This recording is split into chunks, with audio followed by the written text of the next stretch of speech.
मेरे प्रेमियों, जहाँ राम तहाँ काम नहीं, और जहाँ काम नहीं राम, तुलसी कभी न रह सके रवि रजनी एक ठौर। नारद जी जैसे विरक्त आसक्त हो गए, यहीं से भगवान ने अपना खेल खेलना शुरू कर दिया। शील निधि राजा ने नारद जी का स्वागत किया कि हे मुनि, मेरी बेटी का विवाह है, आप रुकिए, उनको आशीर्वाद देकर जाइए। विश्व मोहिनी को बुलाया। शील निधि ने मुनि को बोला कि मेरी बेटी का हाथ देखिए मुनि, इसके भाग्य में क्या है, कैसा इसको वर मिलेगा। नारद जी ने उसका हाथ पकड़ा और देखने लगे, पर उनका ध्यान हाथ पर नहीं, उस कन्या पर था, उस रानी पर था, राजकुमारी पर। और मन में सोच रहे हैं कि इसका विवाह तो मेरे साथ होना चाहिए, ऐसा मन में विचार कर रहे हैं। पर नारद जी सोचने लगे कि समस्या यह है कि मैं तो साधु हूँ, मेरा रूप भी अच्छा नहीं है, ये शादी मुझसे कैसे करेगी।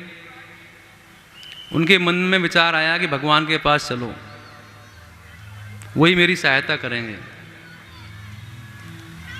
नारद जी से रहा नहीं गया और दौड़े दौड़े भगवान के पास पहुंच गए और भगवान से वर मांग लिया। आपन रूप देहि मोहि प्रभु ही, प्रभु जी आप मुझे अपना रूप दे दीजिए।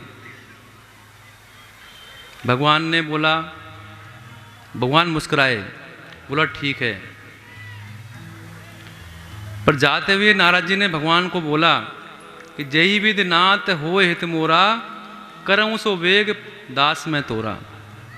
कि भगवान जिसमें मेरा हित हो वो करना।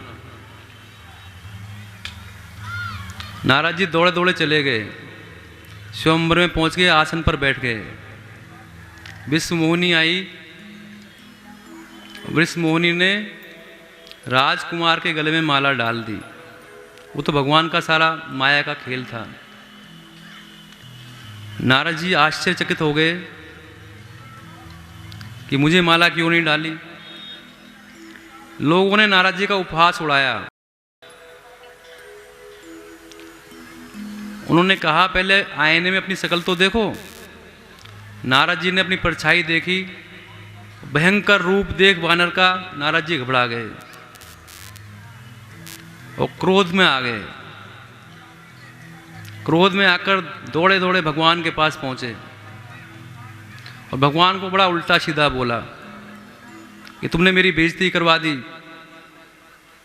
मेरा अपमान करवा दिया।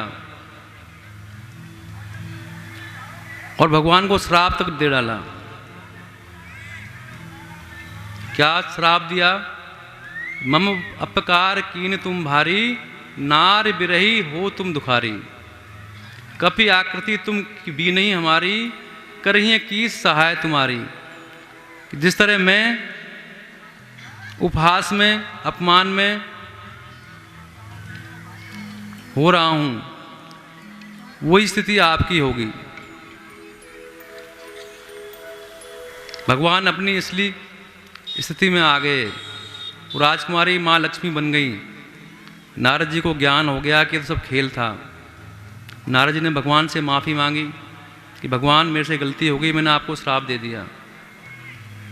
तो मेरे प्रेमियों, नारद जी जैसे ज्ञानी भक्तिवान भी अपने आप को नहीं रोक पाए, तो हमारा तुम्हारा क्या ख्याल है? मानव अपने किए हुए कर्मों का फल भोग रहा है। मेरे प्रेमियों, हमारे दुख कैसे दूर हों, कैसे हमें शांति मिले, उसका परम उपाय है शरणागति। सभी के जीवन में सुख दुख आते रहते हैं। सुख और दुख का क्रम है, इसे घबराएं नहीं। आप सोचते होंगे शरणागति स्वीकार करने के बाद दुख क्यों? तो मेरे प्रेमियों, ये तो अपने कर्मों का खेल है। अर्जुन ने शरणागति स्वीकार की, पर कर्म तो उसको भी करना पड़ा। युद्ध तो उन्होंने भी किया। एक कथा आती है कि एक समय पांडवों पर अपार कष्ट आया। वो जुआ खेलकर अपने तक को हार गए। उन्हें राज छोड़कर जंगल में रहने को विवश होना पड़ा। उनके भाई दुर्योधन ने ऐसा कड़ा प्रतिबंध लगाया कि 12 वर्ष तक वापस नहीं आ सके। पांडवों ने जंगल में बहुत कष्ट उठाए और 1 वर्ष गुप्त रहने को भी मजबूर हुए। पांचों भाई माता सहित 11 वर्ष जंगल में दुख सहे। ऐसे समय में एक दिन अचानक भगवान श्याम सुंदर की याद किया कुंती ने, और कुंती जी की नेत्रों से आंसू बहने लगे। कुंती जी की आंखों से आंसू बह रहे थे। उसी समय एक महात्मा वहाँ पर आए। कुंती जी हाथ जोड़कर खड़ी हो गई। महात्मा जी ने कुंती से पूछा कि माता कुंती, आपके ऊपर ऐसा संकट क्यों आया? यह मेरी समझ में नहीं आ रहा है। भगवान की आप रिश्तेदार हैं, उन्होंने अपनी बहन आपके लाडले को ब्याही है और आप तो उनकी बुआ लगती हैं, फिर भी आप इतना कष्ट भोग रहे हो। उनकी तो सोने की द्वारका है, वो भी आपकी सहायता कर सकते हैं, वो क्यों नहीं कर रहे हैं? भगवान चुप क्यों हैं? आपकी मदद क्यों नहीं करते? कुंती ने उत्तर दिया कि हे महात्मा, भगवान के प्रेम और उनकी याद में ये आंसू बह रहे हैं। ये आंसू दुख के नहीं हैं, ये तो मैं भगवान को याद कर रही हूँ, इसलिए मेरे अश्रु बह रहे हैं। आपको सत्संग की समझ नहीं है। इस संसार के क्रम से आप भली भांत नहीं जानते हो। अरे भगवान की तो हम पर असीम कृपा है। वो भगवान ही गर्भ अवस्था में हमारी रक्षा करते हैं, पृथ्वी को स्थिर रखते हैं, जल बरसाते हैं, हवा चलाते हैं, उजाला करते हैं, अन्न जल भी हमें देते हैं। ये सब भगवान की कृपा ही तो है। उन भगवान को, प्रभु को हम दोष कैसे दे सकते हैं? विपत्ति दुख तो संसार में भोगना ही पड़ता है, ऐसा कुंती जी बोल रही हैं। कुंती बोली कि महात्मा जी, भगवान के 2 लोक हैं। एक दो विभूति भगवान की बताई गई हैं, त्रिपाद विभूति और लीला विभूति। ये अनादिकाल से हैं मेरे प्रेमियों। इस लीला विभूति में ब्रह्म जीव रहते हैं और उस त्रिपाद विभूति में मुक्त जीव रहते हैं। ये संसार 14 लोकों का बना हुआ है।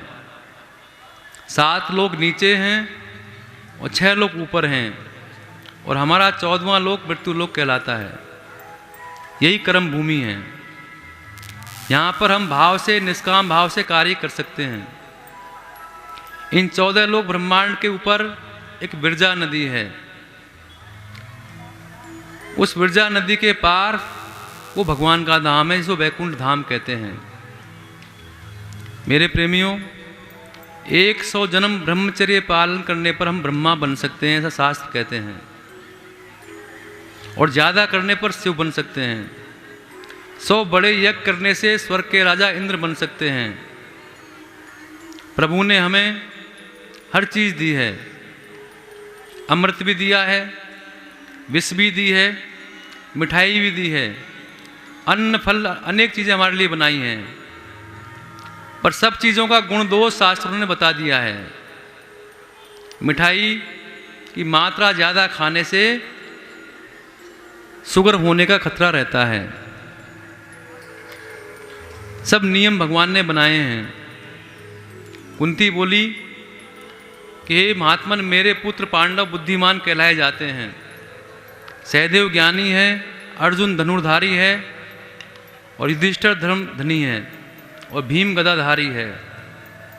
वे लोग शास्त्र पढ़े हैं और शास्त्रों में लिखा है कि जुआ नहीं खेलना चाहिए।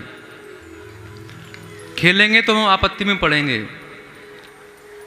पर उन्होंने काम किया, शास्त्रों के विरुद्ध कार्य किया पांडवों ने, उसका फल वो भोग रहे हैं। मांडव्य ऋषि ने एक कीड़े को अनजाने में कांटा लेकर चुभो दिया। उसके बदले में मांडव ऋषि को फांसी का दुख भोगना पड़ा। जुआ खेलकर राजा नल ने बड़ा दुख पाया। पांडव समझदार हैं, कुंती जी बोल रही हैं, क्या उन्होंने भगवान से पूछकर जुआ खेला? भगवान कृष्ण ने तो चेतावनी भी दी इनको, उसके बाद ही पांडवों ने अपनी स्त्री को भी दांव पर लगा दिया। इन्होंने गलत कार्य किया, इसलिए इन पर विपत्ति आई है। द्रौपदी को कौरवों ने नंगी करना चाहा, पर भगवान ने उनकी साड़ी बनकर लाज रखी। पांडवों ने एक महल बनाया। वो महल कैसा था? जिसमें जल की जगह थल और थल की जगह जल नजर आए, और ऐसा महल बनाकर दुर्योधन को आमंत्रित किया। पानी भरी हुई जमीन को जमीन समझकर उसमें दुर्योधन गिर पड़ा। तब द्रौपदी ने उसकी हंसी उड़ाई और बोला कि अंधे के अंधे ही पैदा होते हैं। मेरे प्रेमियों, उसी ने महाभारत करा दिया।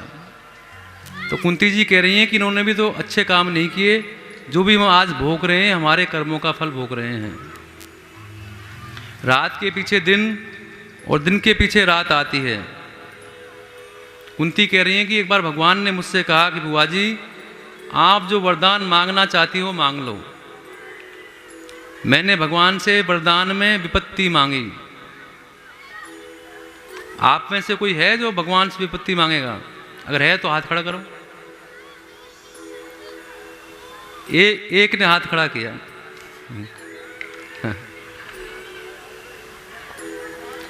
तो कुंती जी कह रही हैं कि भगवान से मैंने विपत्ति मांगी। विपत्ति जब आती है तो भगवान हमारे पास होते हैं, हमारे साथ होते हैं मेरे प्रेमियों, इसलिए कुंती जी ने विपत्ति मांगी। यहां इस संसार में परिवार के सदस्य सभी सुख के साथी हैं। जितने भी हमारे रिश्ते हैं सब सुख के साथी हैं, दुख में कोई नहीं। विपत्ति में सब साथ छोड़ देते हैं।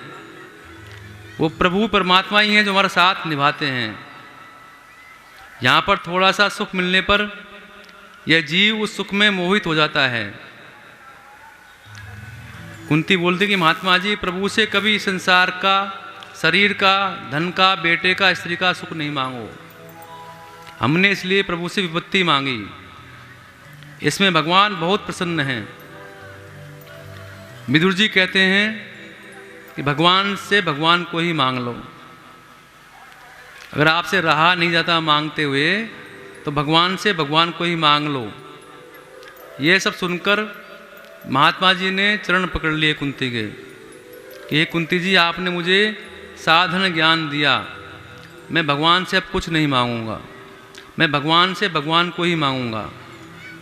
तो मेरे प्रेमी, ऐसी शरणागति हो तो भगवान हम पर कृपा करते हैं। नहीं विद्या नहीं बाहुबल, नहीं खर्चन को दाम, सो मम सम पतित अपंग की तुम पति राखो राम। हे प्रभु, न मुझ में बाहुबल है, न मुझ में विद्या बल है, और ना मेरे पास दाम है। बल बुद्धि मेरे पास नहीं है। हम तो आपकी शरण में हैं। भगवान, आप ही हमारे परमपिता हैं और हम तो अज्ञान बालक हैं। प्रभु, आप मेरी लाज रखो। ऐसा हम विचार करें तभी भगवान हम पर कृपा करेंगे। जब हम उनकी शरण में जाएंगे तभी भगवान हम पर कृपा करेंगे। जब तक शरण में नहीं जाएंगे तो भगवान कृपा नहीं करेंगे।